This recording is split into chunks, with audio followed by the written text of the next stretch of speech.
कि रुतबा मेरे सर को तेरे संविधान से मिला है, यह सम्मान भी मुझे तेरे संविधान से मिला है। औरों को जो मिला है वह मुकद्दर में मिला होगा, मुझे तो मेरी पहचान भी बाबा साहब मुझे तेरे संविधान से मिला है। मुझे कल कभी आज नहीं होता, और ऊंचा उड़ने वाला पक्षी कभी बाज नहीं होता। जिस कौम के लोग संघर्ष नहीं करते उस कौम के सर पे कभी ताज नहीं होता, उस कौम के सर पे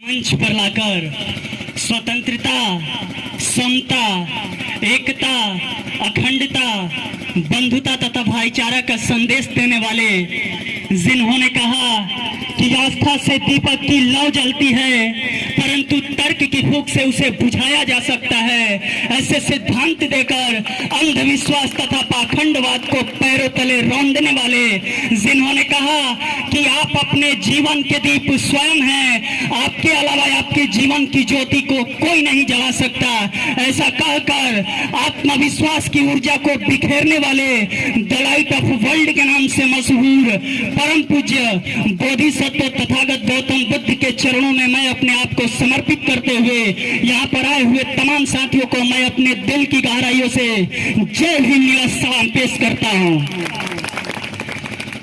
उनका नाम लेने से पहले मैं उनके सम्मान में एक शायर पेश करूंगा कि रुतबा मेरे सर को तेरे संविधान से मिला है, यह सम्मान भी मुझे तेरे संविधान से मिला है।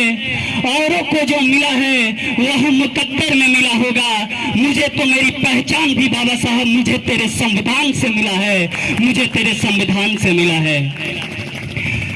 साथियों, आज हम लोग प्रतिरोध सभा के रूप में आयोजन एक हुआ है, इस सभा में हम लोग उपस्थित हुए हैं। सबसे बड़ी बात यह है कि आखिर ऐसा आयोजन करने की जरूरत क्यों पड़ती है। हमारा समाज बिखरा हुआ है यह लोग कहते हैं, लेकिन वास्तव में जब आप साइकोलॉजी पढ़िएगा, मनोविज्ञान पढ़िएगा तो एक वर्ड है कि आपको नीच दिखाने का प्रयास किया जाता है, आपकी भावनाओं को तोड़ा जाता है, आपके अंदर यह भावना डाला जाता है कि आप एक नहीं है ताकि आप टूटे रहें और उसका फायदा कोई दूसरा लोग उठाते रहें। आप टूट जाते हैं, बिखर जाते हैं, इसका सबसे बड़ा कारण है कि आप अपना इतिहास नहीं जानते हैं। बाबा साहब ने कहा था कि जिस कौम के लोग अपना इतिहास नहीं जानते वह कौम कभी अपना इतिहास नहीं जानती बना सकती।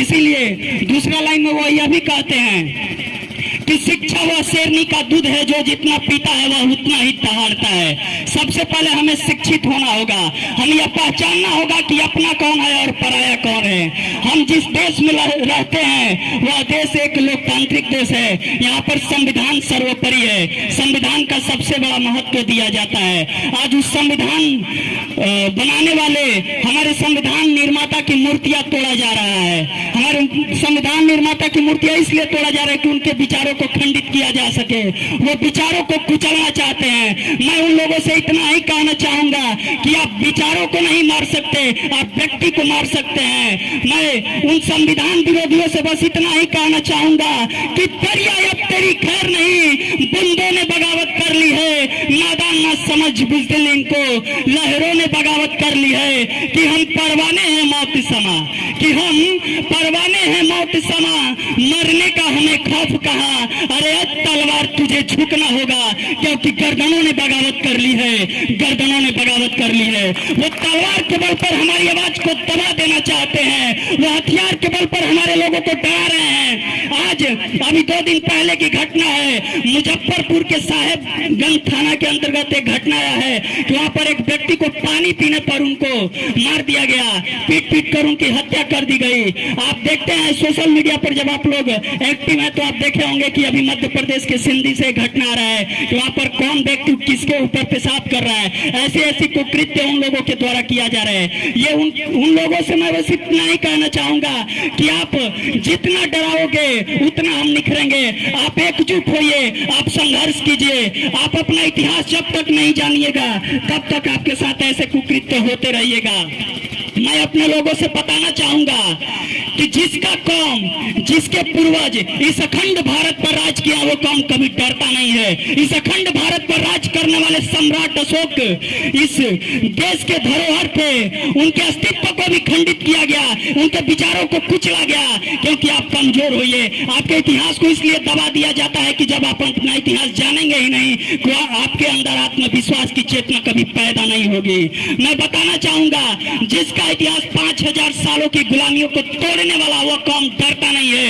उस वीर योद्धा का नाम था डॉक्टर भीमराव अंबेडकर, जिन्होंने हजारों वर्षों से चली आ रही रूढ़िवादी परंपरा को अपने महज 50 साल के संघर्ष में उसको निस्तानाबूद किया था। आप पढ़िए डॉक्टर बाबा साहब अंबेडकर को। हम बताना चाहेंगे कि जब आप अंधविश्वास के दौर में गुजर रहे हैं, एक ही बात को आप किसी के कहने पर मान लेते हैं। अभी रामायण जो काल्पनिक ग्रंथ है, उसे जब आप ईवी रामास्वामी नायकर, जब पेरियार को आप लोग पढ़िएगा, तो उन्होंने डिस्ट्रिक्ट कोर्ट से लेकर उत्तर प्रदेश के लखनऊ हाई कोर्ट को चैलेंज देकर रामायण को काल्पनिक ग्रंथ साबित किए थे। ललई सिंह यादव, सॉरी, हम बताना चाहेंगे कि आप पढ़िए जगदेव प्रसाद कुशवाहा जी को, जिन्होंने अपने कौम को इकट्ठा करने के लिए उन्होंने कहा कि 100 में 90 शोषित हैं और शोषितों ने ललकारा है, धन धरती और राजपाट में 90 भाग हमारा है। तो उस 90 भाग के लिए हम सभी को एकजुट होना पड़ेगा, हम सभी को एक मंच पर आना पड़ेगा, तब जाकर अपना बहुजन राष्ट्र घोषित होगा और बहुजन नायकों का सपना पूरा होगा। हम इतना ही कहना चाहेंगे कि आप अपने अंदर आत्म चेतना पैदा कीजिए, आत्मबल पैदा कीजिए। आप बिरसा मुंडा को पढ़िए, जिन्होंने माजे कुल्हाड़ी के बल पर शेर को चिथड़े चिथड़े किए थे। हम बताना चाहेंगे कि अपने लोग कमजोर नहीं है। आप पढ़िए दशरथ मांझी को, जिन्होंने मोहब्बत पर आई तो मोहब्बत के बीच में आने वाले पर्वत को भी चीरने का काम किया था। आप पढ़िए वीर उधम सिंह को, जिन्होंने गुलाम भारत के सबसे बड़े नरसंहार जलियांवाला बाग हत्याकांड का बदला लेने के लिए उस 7 समुंदर पार जाकर जनरल डायर के सीने को छल्ली छल्ली किए थे।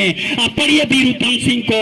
हम बताना चाहेंगे अपने लोगों को कि आप पढ़िए भगत सिंह को, जिन्होंने अपने स्वाभिमान के लिए उस फांसी को हंसते हंसते चूम लिया।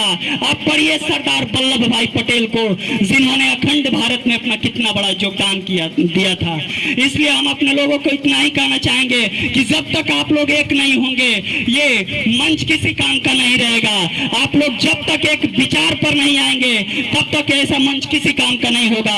हम और आप एक हैं, लेकिन सबसे बड़ी कमी है कि हमारे लोग BSC ST और OBC में बात तो करते हैं कि हम लोग बहुजन हैं, लेकिन उसी समाज से आने वाले लोग आज भी जातिवाद की जड़ों में जकड़े हुए हैं। उस भावना को सबसे पहले निकालना पड़ेगा।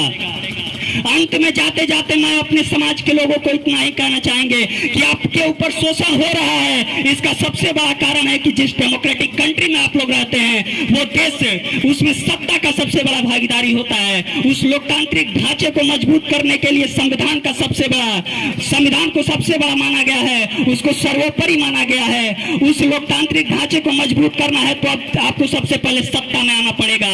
मैं अपने लोगों से बस एक करने के लिए इतना ही कहना चाहूंगा कि बीता हुआ कल कभी आज नहीं होता, हर ऊंचा उड़ने वाला पक्षी कभी बाज नहीं होता। जिस कौम के लोग संघर्ष नहीं करते, उस कौम के सर पे कभी ताज नहीं होता, उस कौम के सर पे कभी ताज नहीं होता। समय का अभाव है, हमारे अभिभावक लोग बैठे हुए हैं। इतना ही कहकर मैं अपने बात को विराम देता हूँ। जय भीम, जय भारत, भारतीय संविधान जिंदाबाद, भारतीय संविधान जिंदाबाद।